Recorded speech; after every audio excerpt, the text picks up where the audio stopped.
kita tidak terlalu gairah untuk menjawab persoalan-persoalan yang bersifat bermusuh daripada netizen, kerana kita perlu ada keyakinan sebagai seorang pejuang Palestin, sebagai seorang pejuang kemanusiaan, sebagai orang yang menolak kezaliman, bahawa kita ini adalah sebenarnya orang yang dipilih untuk mungkin tidak mencapai sasaran akhir, tetapi kita dipilih untuk pave the way, untuk membuka laluan, untuk menebas lalang. Dan kita perlu menilai bahawa bila kita diberi kemuliaan itu oleh Allah, maka kita berada di jalan yang betul. Kalau orang-orang Palestin, sebab apa mereka boleh kuat dan mereka nak terus berjuang walaupun mereka berdepan dengan 1001 ancaman yang jauh lebih teruk daripada kita? Kerana mereka memfokuskan tindakan mereka kepada satu doa yang mereka selalu sebut, ya Allah, gunakanlah kami dan janganlah kau gantikan kami dengan orang lain. Kami ni yang ada pilihan di hadapan engkau, gunakanlah kami ini untuk jalan pembebasan, gunakanlah kami untuk melebarkan dan menegakkan syiar dan kalimah la ilaha illallah, gunakanlah kami ini untuk membuka laluan supaya orang yang bergerak di belakang kami boleh mencapai kemenangan itu, dan janganlah kau gantikan kami dengan orang lain. Kita ni masalahnya, kita bukan takut kita digantikan, kita digunakan pun tidak, dan kita nak mematahkan orang yang telah Allah letak dan susun untuk mewakili kita melaksanakan tindakan fardu kifayah yang sepatutnya dilakukan sebagai seorang Islam dan sebagai seorang yang menolak kezaliman untuk berada di posisi ini. Kita kena tahu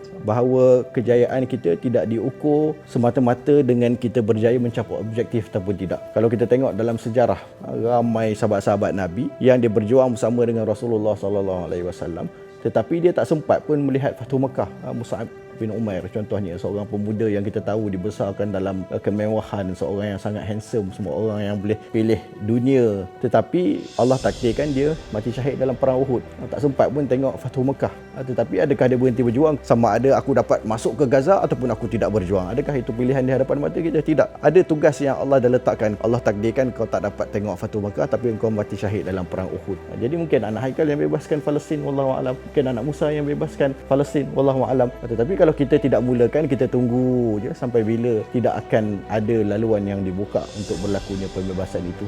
Maka itu keyakinan kita. Sebab itulah kata-kata manusia ni tidak perlu dilayan sangat. Kata-kata hikmah orang Arab, redha manusia ni suatu benda yang tidak akan dapat kita capai. Macam mana pun kita tak boleh dapat redha manusia. Jadi kita tak payahlah kejar redha manusia, kita kejar redha Allah, insya-Allah.